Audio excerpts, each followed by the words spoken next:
Hyakkimaru, move with the left analog stick, not with the directional button. Good, well done, Hyakkimaru. Move with the left analog stick while holding down the L1 button. This will allow you to strafe from side to side. Use it to avoid exposing your back to your enemy. Press the L1 button to center the camera in the direction you are facing. Jump with the X button. Yes, very good, Hyakkimaru. Now try pressing the X button one more time while in mid. Well done. That was an excellent double jump. Now for battle practice. The square button does a light attack, and the triangle button does a heavy attack.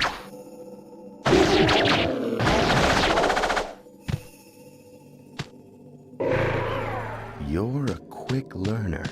Now, I will show you a very special technique. Press and hold the triangle button. When your sword flashes, let go of the triangle button. Attack the enemy using that technique. Then press the buttons as they appear on the screen.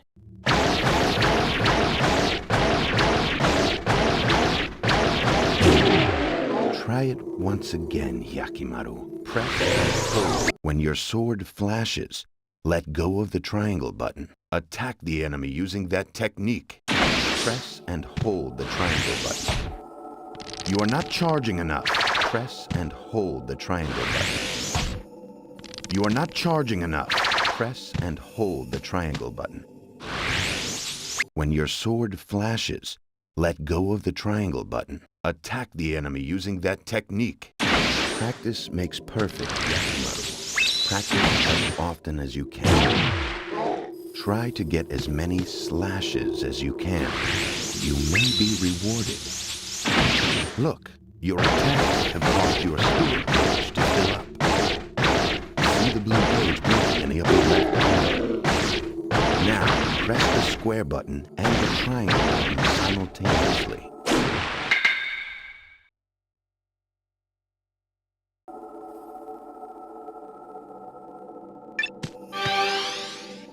Now, press the square button and the triangle button simultaneously.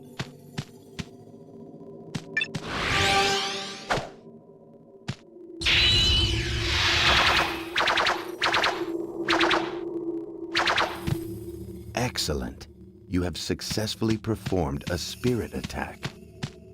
You will be able to learn more spirit attacks by finding spirit scrolls. Press the L2 button to change weapons. See how the weapon in your hand changes. Excellent swordsmanship. There are many other kinds of swords. Be sure to try each one at least once. Now, press the L2 button to return to using your sword arm. Finally, I will explain how to use the weapons I have built into your body. First, your right arm. While using your sword arm. Impressive, isn't it? I call it the repeater arm cannon. This weapon can be used when you have your sword arms drawn. It is very effective, but there is limited ammo, so use it wisely. Now your left leg. Press and hold the R2 button. Once you select your target using the cursor, press the triangle button. Quite powerful. Hey, Hyakkimaru. I call it the guided leg cannon. It is very powerful, but uses special ammo. Use it sparingly. Oh, I almost forgot. Those swords in your arms? As you defeat demons with them, the swords will increase in level. Be sure to use them often, Hyakkimaru, for they will serve you well. Hyakkimaru, your journey begins here. Steel your will. Be strong. Defeat the 48 fiends and return here alive. I await you,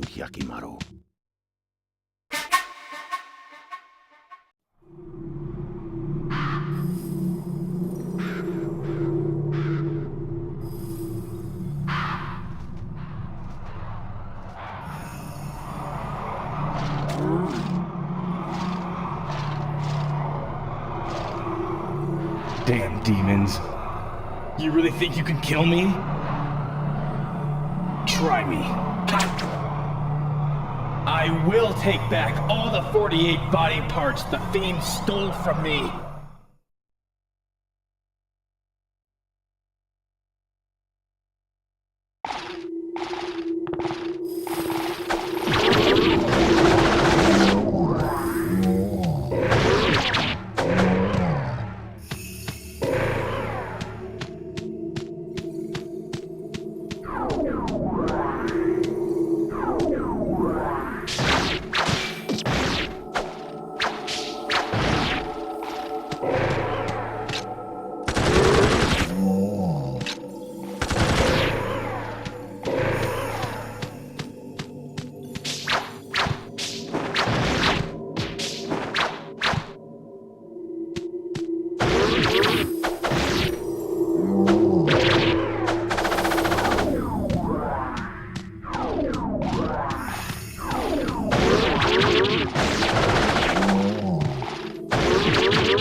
Demons!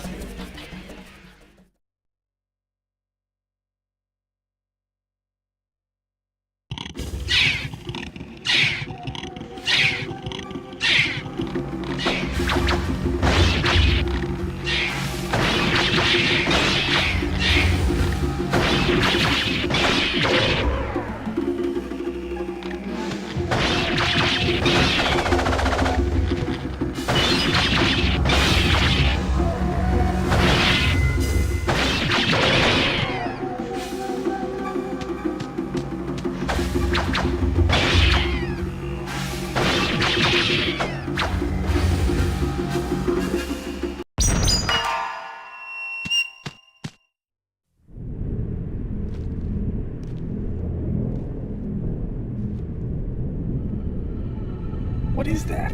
The air doesn't feel right. Smells like a demon to me.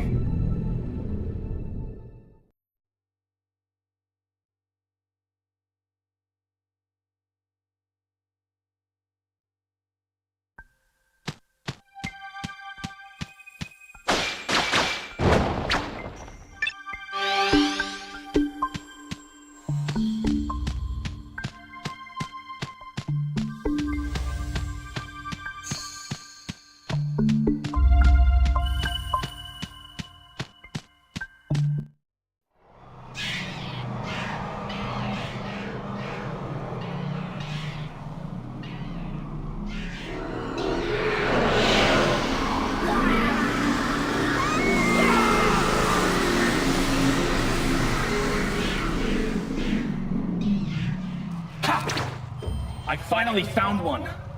These fiends live off the sorrow and despair of humans. I'm here to take back my body.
My voice.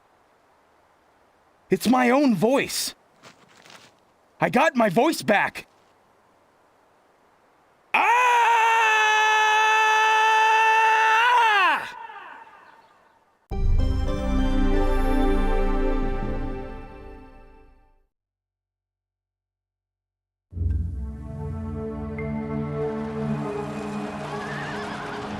The world was ravaged by unending war.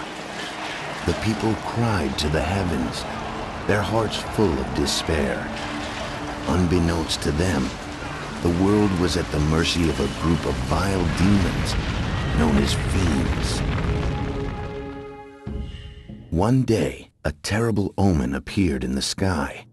When morning came, not one, but two suns rose in the east.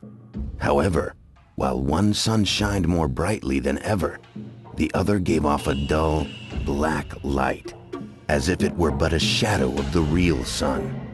It seemed as though the gods of the heavens could no longer bear to witness the troubled times on earth, and parted ways with the gods of darkness. The gods of darkness, the fiends, looked upon this omen with fear. To them, the appearance of two suns foretold the birth of a human that would have the power to end their dark rule. However, the fiends could not destroy this child of light themselves.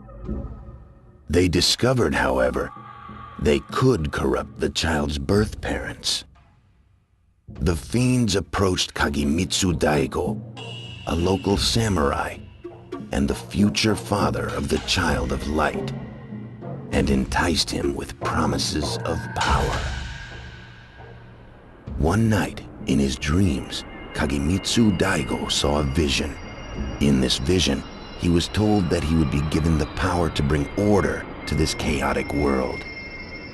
Daigo, thinking that he had received a vision from the heavens, gathered all his courage and ventured to the temple called the Gates of Hell alone. As Daigo stood there, surrounded by the possessed statues of the 48 fiends, he was told that the price of his power would be his firstborn child. The sudden demand threw Daigo into a panic. Heightened by the echoing laughter of the fiends, his mind began to twist, and Daigo's reason and judgment failed him at last. He signed the contract. A few days later, Daigo's child was born. This was much to the surprise of Daigo himself, as he had expected the fiends would lay claim to his child. Daigo dared to allow himself to feel a moment of joy and relief, but that moment proved to be short-lived. Shadows gathered over the newborn, wrapping themselves around its tiny body. A voice sounded from within the shadows. The body of your son now belongs to the 48 fiends. As promised, you shall be granted the power to bring order to this pitiful world. You shall never know defeat in battle from this day forth. Your path to victory shall be littered with the corpses of those who defy you.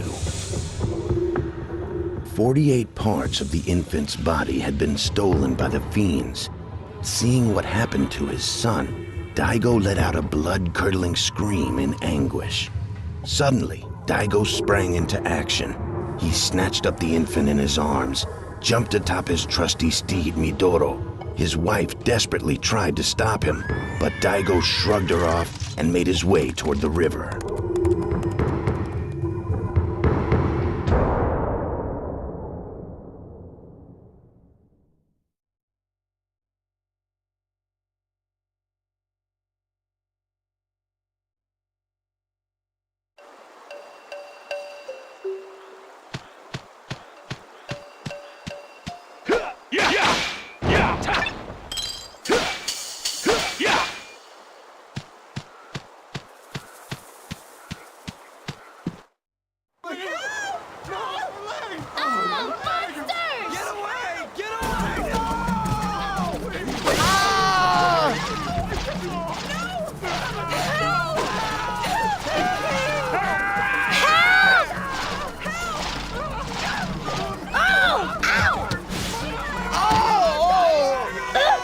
Stay back.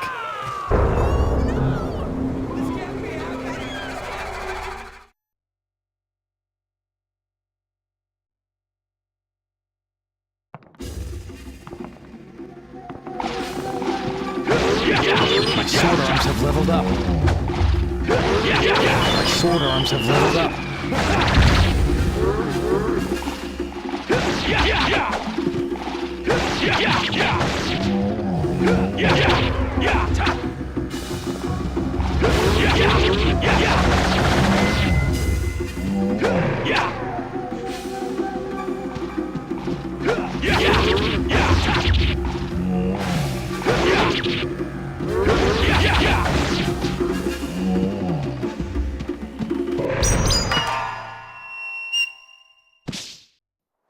Don't worry.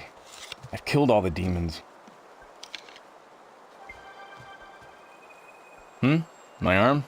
It's fake. Let's not go telling everyone about this, okay?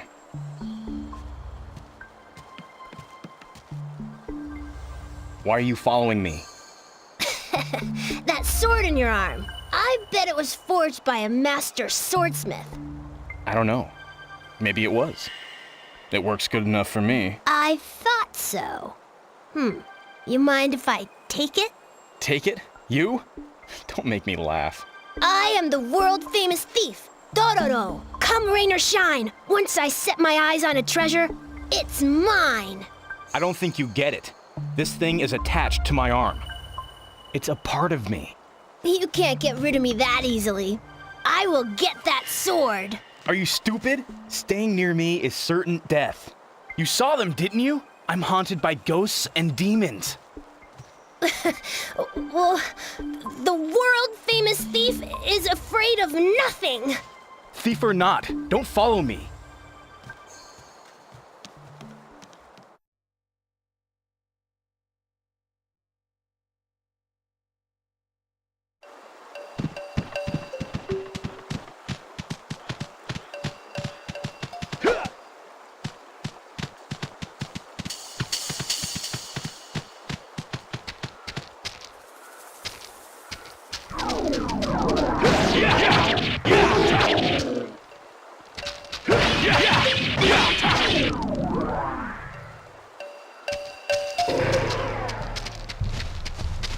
Dororo uppercut.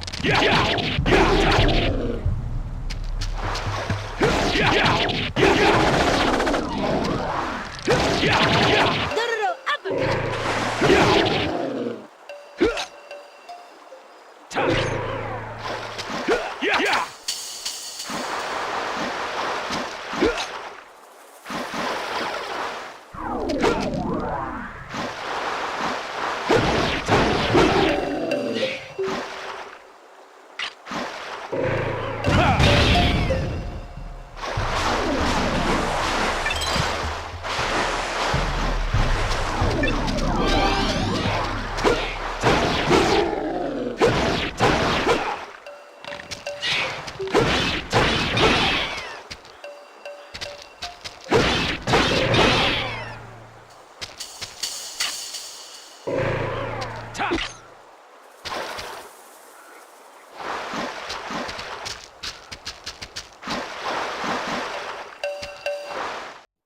Oh, help! Dororo! Let me go! Let me go! Help!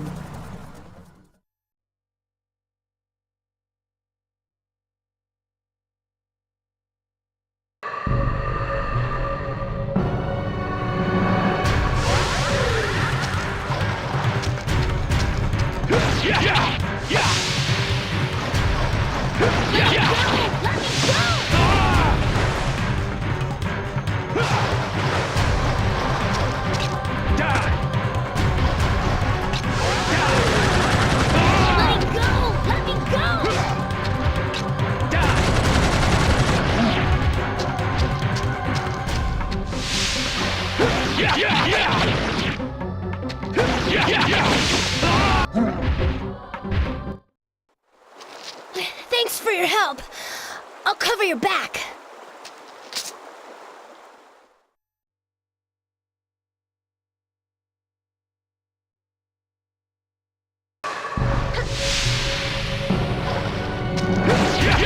sword arms have leveled up. Dororo, punch!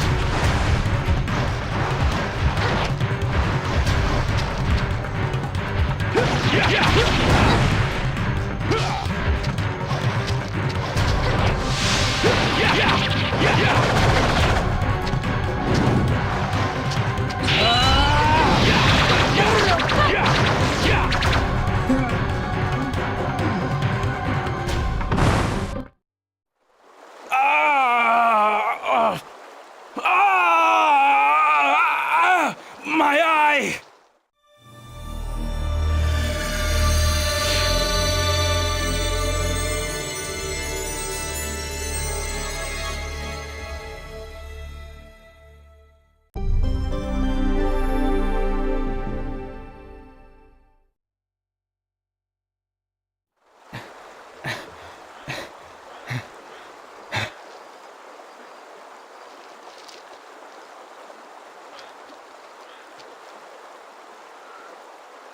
I can see through my left eye.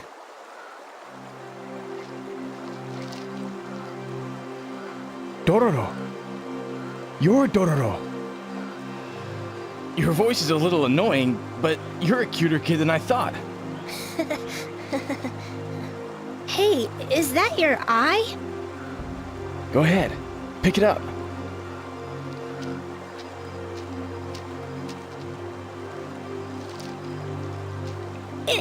It's a fake eye. You scared? I don't blame you.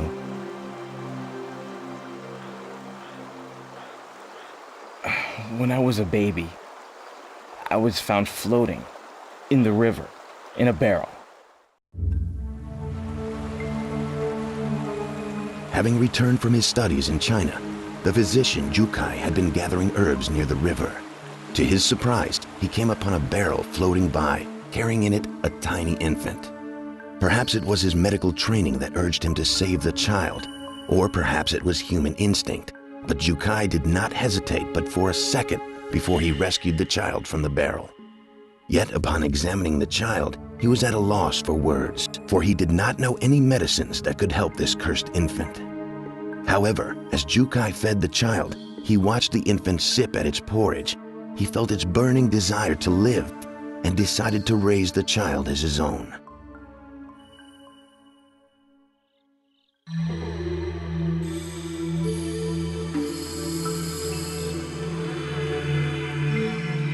One day, a strange voice buzzed in Jukai's ear.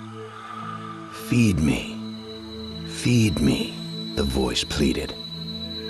He looked around in search of the source of the voice. The infant was staring straight at him with its empty eyes. "Could it be?" he said aloud. "Were you the one speaking to me?" "Yes," the voice echoed in his mind. Jukai realized that the child could speak directly to his mind. From that day forward, Jukai communicated with the child telepathically and taught him everything he needed to know about living in this cruel world. When the child turned 3, Jukai made a decision. He decided to operate on the child. He would use all his medical knowledge to give the child everything he was missing. Arms, legs, eyes, nose, ears, everything that the child lacked. He began the operation. After many, many hours, a miracle happened. At the end of the surgery, when the anesthetics had worn off, the child opened his eyes. And for the first time, the child had a complete body, and he had a name, Hyakkimaru. Within a month after the surgery, Hyakkimaru began to learn to use his new body. He sat up, moved his legs, and took his first steps. He stumbled many times, but every time he picked himself back up and tried again. The pain was nearly unbearable, and every day he worked himself to the point of nearly collapsing. Soon Hyakkimaru was able to run about as free as any child. When Hyakkimaru turned 6, Jukai had been watching him run and play like any child would, despite the fact that he could not see. He knew at that moment that with such wondrous gifts, a strange and fantastic destiny would surely be awaiting Hyakkimaru. As Hyakkimaru grew older, strange things began to occur. Demons began to appear all around them, watching their every move. When Hyakkimaru turned 18, he visited a local temple. While praying, a voice spoke to him from the heavens. The 48 fiends have each taken a part of your body, young Hyakkimaru. You must slay these fiends and retrieve what is rightfully yours. However, the fiends have also created a human out of your body parts. Slay the fiends, or their human creation, and you shall become whole once again. Hyakkimaru, sensing the seriousness of the situation, sat down to speak with Jukai. Hyakkimaru knew that the fiends were after him. He knew it was because of his special powers that the demons wanted him dead. Even though he had artificial limbs and could not see nor hear, he could see things with some sort of innate sixth sense. He knew that the fiends considered him a threat and would do anything to get rid of him. Hyakkimaru decided that he must seek out the fiends and destroy them.